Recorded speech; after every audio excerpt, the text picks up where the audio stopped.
नमस्कार प्यारे बच्चों, कैसे हैं आप। उम्मीद करता हूं कि आप सभी स्वस्थ होंगे। आज फिर मैं आपके लिए एक नए टॉपिक के साथ उपस्थित हुआ हूं।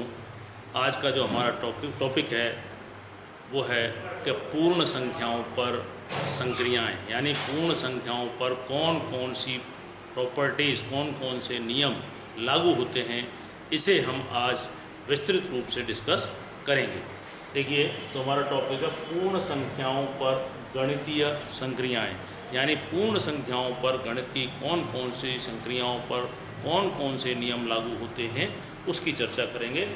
तो उससे पहले मैं आपको पूर्ण संख्याओं का कॉन्सेप्ट बता दूं कि पूर्ण संख्याएं किसे कहते हैं, होल नंबर्स किसे कहते हैं। यानी वे संख्याएं जो जीरो से स्टार्ट होकर जिसका कोई अंत नहीं है, यानी कि 0, 1, 2, 3, 4 अप टू नो एंड तक जो भी संख्याएं इस सेट में जो आएंगी, इस समुच्चय में आएंगी, वे सभी पूर्ण संख्याएं कहलाती हैं। और इसे संकेत में W द्वारा भी दर्शाया जाता है।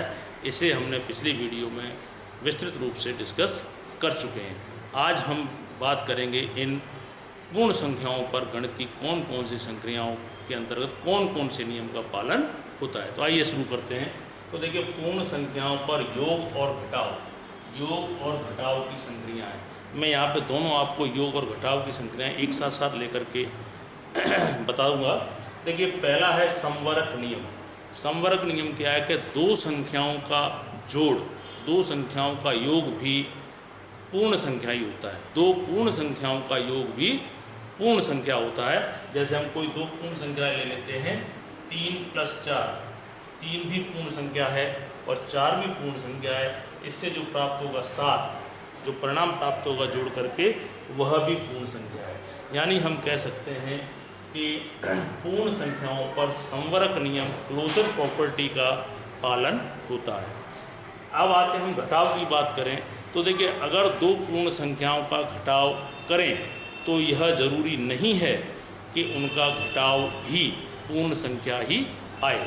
जैसे 3 - 4 करते हैं, 3 पूर्ण संख्या है, 4 भी पूर्ण संख्या है, लेकिन घटाव जो है -1 आएगा, यह पूर्ण संख्या नहीं है।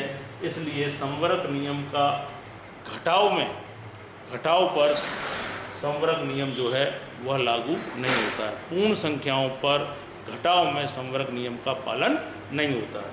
दूसरा नियम है हमारे पास क्रम विनिमय नियम, कम्युलेटिव लॉ। अगर हम किसी दो पूर्ण संख्याओं को जोड़ें और फिर उसको क्रम बदलने के बाद जोड़ें तो परिणाम में कोई परिवर्तन नहीं होता है। यानी कि हम 3 + 4 करें तो भी 7 आएगा, और इसका क्रम बदल दें 4 + 3 करें तो भी 7 आएगा। यानी कि हम कह सकते हैं कि क्रम विनिमय नियम का पालन योग संक्रिया पर पूर्ण संख्याओं के लिए लागू होता है।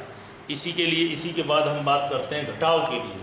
तो देखिए, घटाव के लिए 3 - 4 आपका आएगा -1, और अगर इसका क्रम बदल दें 4 - 3 तो ये हो गया आपका 1। यहाँ पर परिणाम दोनों अलग अलग आ रहे हैं, इसलिए क्रम विनिमय नियम का पालन भी घटाव के लिए पूर्ण संख्याओं पर लागू नहीं होता है। अब तीसरी बात करते हैं हम साहचर्य नियम। साहचर्य नियम, जिसे हम एसोसिएटिव लॉ भी कहते हैं।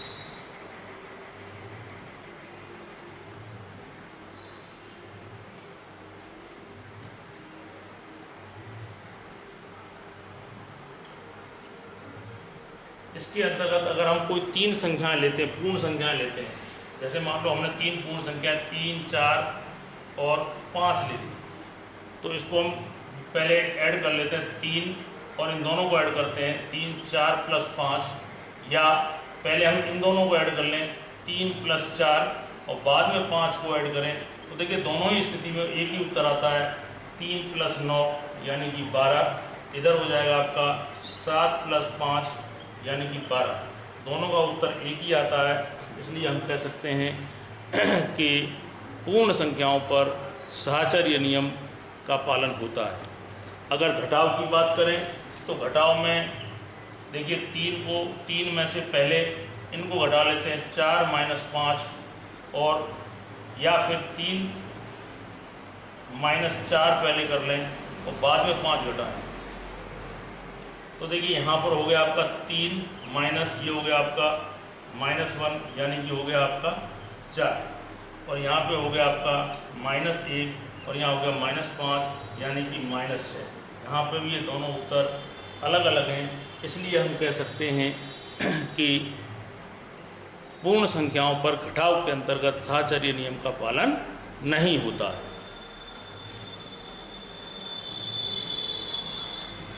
अब हम बात करते हैं योगात्मक तत्समक।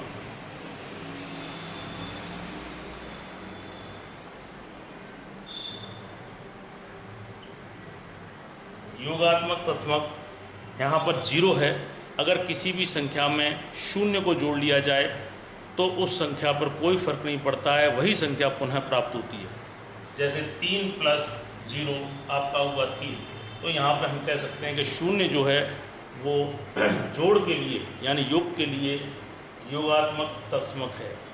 इसीलिए इसी प्रकार घटाव की बात करें तो 0 जो है वो घटाव का भी तत्समक अवयव है यानी तत्समक घटक है, यानी 0 को घटाने पे भी संख्या पे कोई फर्क नहीं पड़ता है।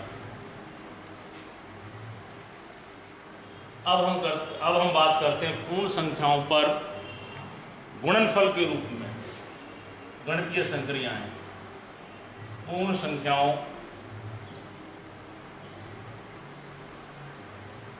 पर गुणा की संक्रियाएं।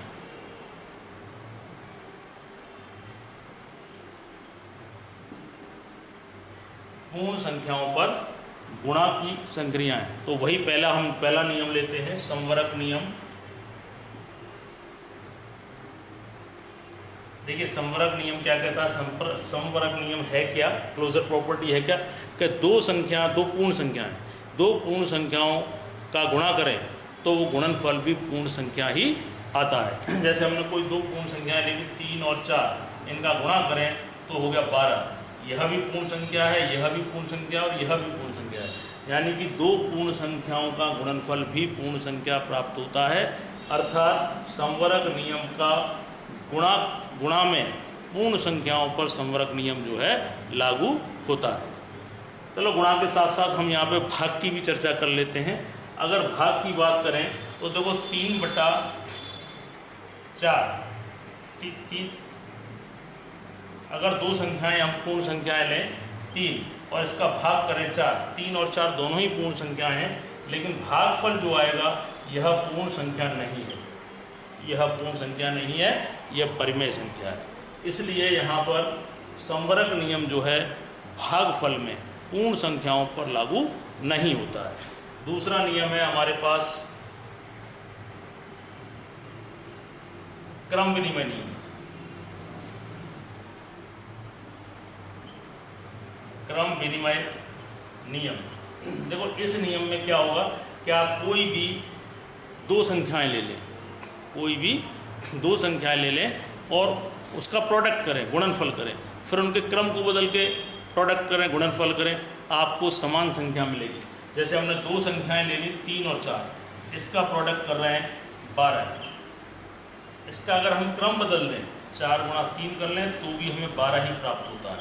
यानी कि क्रम विनिमय नियम का पालन गुणा पर पूर्ण संख्याओं के लिए लागू होता है।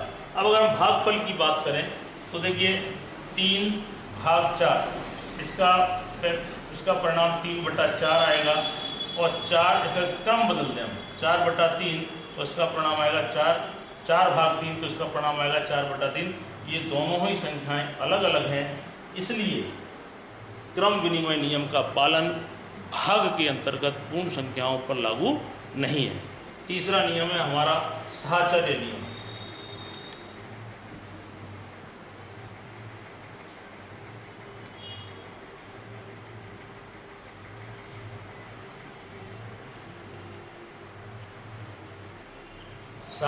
साहचर्य नियम के अंतर्गत हम कोई भी 3 पूर्ण संख्याएं ले लें और उनको अलग अलग क्रमों में गुणा करें तो भी हमें परिणाम एक ही प्राप्त होता है। जैसे हमने 3 संख्याएं ले ली 3, 4 और 5, तो पहले हम पीछे वाली दो संख्याओं का गुणा कर लेते हैं 4 × 5, और दूसरे बार हम क्या करते हैं पहले दो संख्याओं का गुणा कर लेते हैं और बाद में 5 का गुणा करते हैं तो देखो प्रत्येक स्थिति में एक ही उत्तर आएगा। या 3, ये हो गया 4 पंजे 20, 20 और 3 का गुणा हो गया 7। यहाँ पे हो गया आपका 3 गुणा 4 12 गुणा 5 हो गया 7। प्रत्येक स्थिति में एक ही उत्तर प्राप्त होता है। अतः हम कह सकते हैं कि गुणा में साहचर्य नियम का पूर्ण संख्याओं पर पालन होता है। अगर हम भाग की बात करें तो आप करके देख लें, तो भाग में दोनों बार में स्थिति अलग अलग आएगी, इसलिए साहचर्य नियम का पालन भाग में पूर्ण संख्याओं के लिए नहीं होता है।